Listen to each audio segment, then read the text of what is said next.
Bismillahir Rahmanir Rahim. My beloved brothers and sisters in Islam, today we address a topic that many young Muslims ask about every year, Valentine's Day. Is it permissible or prohibited in Islam? Firstly, let us understand something very important. Islam is not a religion that is against love. In fact, Islam is the religion of pure love. We love Allah, we love His Messenger, sallallahu alaihi wasallam, we love our families, we love goodness for one another. Love is not haram. Love is beautiful when it is within the limits set by Allah. Islam is not a religion that suppresses emotion. Rather, it refines and purifies it. When we speak about love, we must first understand that love itself is a gift from Allah. It is part of our fitrah, our natural disposition. We are created with hearts that feel, that attach, that care. Islam does not come to remove that. It comes to guide it. The highest form of love in Islam is the love of Allah. When your heart is connected to your Creator, every other love in your life falls into its proper place. You love what He loves and you avoid what He dislikes. From this foundation flows the love of the Prophet Muhammad sallallahu alaihi wasallam, who showed us through his character what mercy, compassion and loyalty truly look like. Loving him means following his example in how he treated his family, his friends, and even his enemies. Islam also strongly encourages love within the family. The Quran describes marriage as a relationship of tranquility, affection, and mercy. A husband and wife are garments for one another, protecting, comforting, and beautifying each other's lives. The Prophet ﷺ expressed affection openly. He smiled, he joked, he raced with his wife, and he spoke gently. This shows that romance and emotional closeness are not foreign concepts in Islam. They are part of a healthy halal relationship. But here is the key: Islam places boundaries around love to protect us. Love without limits can lead to heartbreak, guilt, broken families, and spiritual damage. When emotions are allowed to run freely without guidance, people make decisions they later regret. Islam does not prohibit love. It prohibits harm.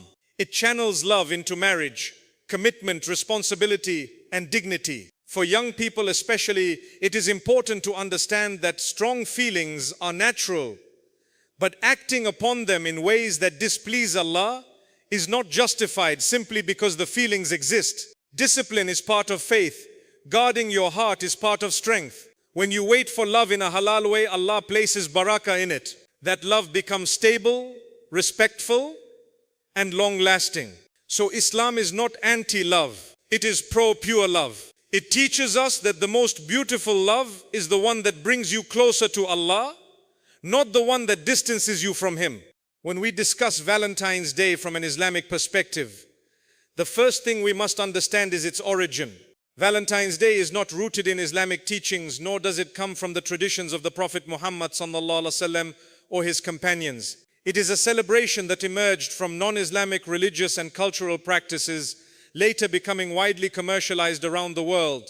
As Muslims, our guidance in matters of celebration and worship comes from revelation, not from trends or social pressure. Islam is a complete way of life. Allah has perfected this religion for us. That means our acts of worship, our morals, and even our celebrations are defined clearly.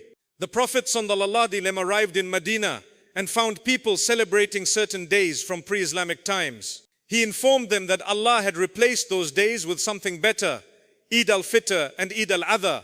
This shows us something powerful. Muslims have their own distinct celebrations that reflect gratitude, sacrifice, unity, and obedience to Allah. When a celebration has religious or historical roots outside of Islam, scholars caution against adopting it as part of Muslim practice. It is not simply about exchanging gifts or kind words. It is about what the day represents and where it originates. Islam encourages us to maintain our religious identity with dignity and confidence. We are not meant to feel inferior or pressured to adopt every global custom in order to fit in. Some may argue that today Valentine's Day is just cultural and no longer religious. But even if it has lost some of its original religious meaning in certain places, it still carries traditions and practices that do not stem from Islamic values. Islam teaches us to be mindful not only of what we do, but also of what we normalize and promote within our communities. Being Muslim means we measure our actions against the Quran and Sunnah. If something was not practiced, encouraged or approved by the Prophet ﷺ and his companions in matters of celebration, we should pause and reflect before embracing it. This is not about being harsh or judgmental. It is about preserving the purity of our faith and being proud of our unique Islamic identity. Allah has already given us days of joy, gratitude and unity. We do not need to borrow celebrations to feel complete. One of the greatest blessings Allah has given us is our Islamic identity. Being a Muslim is an honor.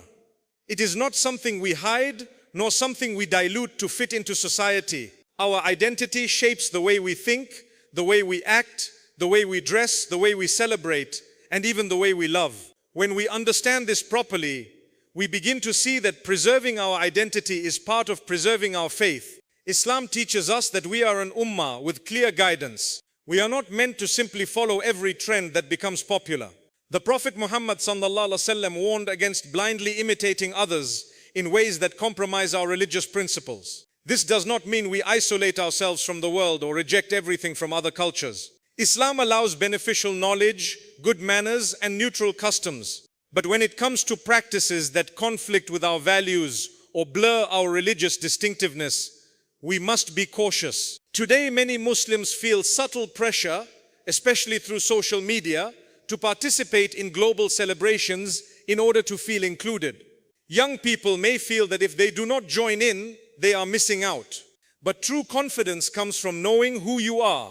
When you understand that Allah chose you to be Muslim, that He honored you with Islam, you do not feel inferior for following your principles. You feel dignified.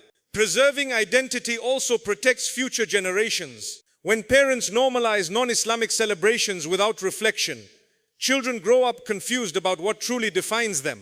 Over time, lines become blurred. What starts as just participation can slowly weaken attachment to Islamic practices. Identity is not lost overnight. It fades gradually when small compromises become habits. At the same time, maintaining identity does not mean harshness or arrogance. We do not insult others or mock their celebrations. Islam teaches respect and good character toward everyone. But respect does not require imitation. You can be kind, professional, and friendly without adopting practices that do not align with your faith. When a Muslim chooses to uphold Islamic values even when it is unpopular, that is strength, that is taqwa, that is sincerity. Our goal is not to please society at the expense of Allah. Our goal is to please Allah and through that earn true success. A strong Muslim identity brings clarity, stability, and pride. And that is something worth protecting. When we look closely at how Valentine's Day is commonly observed around the world, we begin to understand why many scholars raise concern about it. The issue is not simply about giving a flower or a gift. The deeper concern is the culture that surrounds the day and what it often promotes, especially among young people.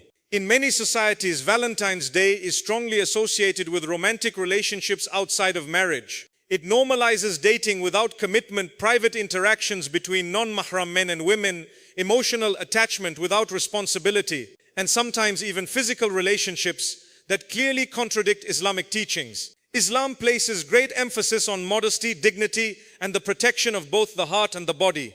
When a day openly celebrates romantic expression without the boundaries of nikah, it conflicts with these principles. Islam understands human nature. It acknowledges attraction and emotion, but it provides a safe and honorable path for those feelings, marriage. When emotions are stirred repeatedly without halal commitment, it can lead to heartbreak, anxiety, jealousy, and spiritual emptiness. Many young people experience deep emotional pain because they invest their hearts in relationships that have no secure foundation. Islam seeks to prevent this harm before it happens. Another concern is the atmosphere of free mixing and pressure. On this day, there can be expectations to publicly display affection, exchange intimate messages, or prove love in material ways. Those who are not in relationships may feel inferior, lonely, or left out. Islam does not measure your worth by whether someone buys you a gift. Your value is defined by your relationship with Allah, not by social trends. Furthermore, the day has become highly commercialized. Companies promote the idea that love must be shown through expensive gifts, grand gestures, and outward display. This shifts the meaning of love from sincerity and character to materialism and performance. Islam teaches that the best love is shown through kindness, respect, patience, loyalty, and good character, qualities that are practiced daily, not once a year, when something encourages behavior that goes against modesty, chastity, and spiritual well-being. A Muslim must pause and reflect. Islam does not close doors to happiness, it closes doors to harm. By discouraging practices that lead to temptation and emotional instability, Islam protects the individual and the society. True protection sometimes feels restrictive, but in reality it is mercy from Allah. Real love in Islam is not built on temporary emotions or public displays, it is built on commitment, responsibility, and obedience to Allah. The strongest and purest form of romantic love is the one that begins with nikah. Marriage is not merely a contract. It is a sacred covenant witnessed by Allah. It transforms feelings into something honorable, protected, and blessed. Before marriage, emotions can be intense but unstable. People often promise forever without understanding what forever requires. Islam does not deny attraction or affection, but it teaches that such feelings must be handled with dignity. When love is pursued outside the framework of marriage, it often lacks accountability. There is no clear responsibility, no defined rights, and no long-term security. This is why many relationships begin with excitement and end with heartbreak.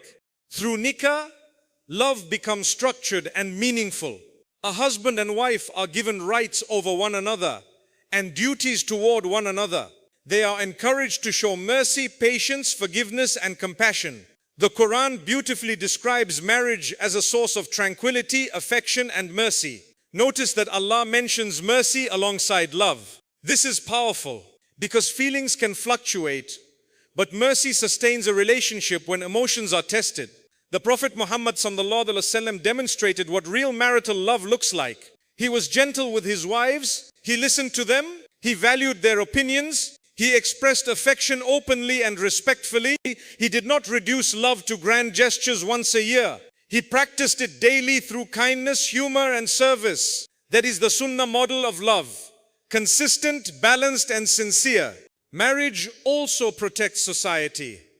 It preserves lineage, strengthens families, and creates stable environments for children.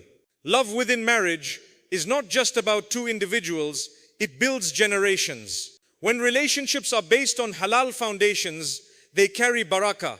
There is peace in knowing that your bond is pleasing to Allah. Young people sometimes fear that waiting for marriage means missing out. In reality, waiting preserves your dignity and increases the sweetness of what is to come. Love that is earned through patience is more valued. Love that is built with Allah at its center is more stable. Real love in Islam is not rushed, not secretive, and not temporary. It is responsible, respectful, and rooted in faith. That is the kind of love that lasts in this world and by Allah's permission in the hereafter. One of the biggest misunderstandings surrounding Valentine's Day is the idea that love must be concentrated into one specific date on the calendar. Islam teaches us something far more beautiful. Love is not seasonal, it is continuous. If you truly care for someone, you do not wait for a single day each year to show it. You express it consistently, sincerely, and privately for the sake of Allah. In marriage especially, love should not depend on trends or public occasions. A husband and wife are encouraged to nurture their relationship daily. A kind word in the morning, a message of appreciation during the day, helping with household responsibilities, making dua for one another. These are acts of love that carry real weight. They may not be photographed or posted online, but they build a strong and lasting bond. The Prophet Muhammad ﷺ did not designate one day to show affection. His life was filled with regular acts of kindness toward his family. He smiled often. He spoke gently. He gave attention. He showed emotional intelligence long before the term existed. This teaches us that love is shown through character, not calendar dates. Limiting love to one day can unintentionally reduce it to performance. Some people go to great lengths on that day, expensive gifts, grand gestures, public displays, yet neglect respect and communication the rest of the year. Islam calls us to consistency. The best deeds in the sight of Allah are those that are small but regular. The same applies to relationships. Small, consistent acts of care are far more powerful than dramatic but temporary displays. There is also wisdom in keeping love sincere rather than commercialized. When society pressures people to prove love through money and social media, it creates comparison and unrealistic expectations. Some feel inadequate because they cannot afford expensive gifts. Others feel unloved because their experiences do not match what they see online. Islam removes this pressure. It teaches that true value lies in sincerity, not price tags. If you are married, make every day an opportunity to strengthen your bond. Surprise your spouse on an ordinary Tuesday. Give a gift without a special occasion. Say, "I appreciate you," without being prompted by a trend. When love becomes a daily practice rooted in faith, it grows deeper and more meaningful. Real love is not confined to February 14th. It is a daily act of worship when done for the sake of Allah.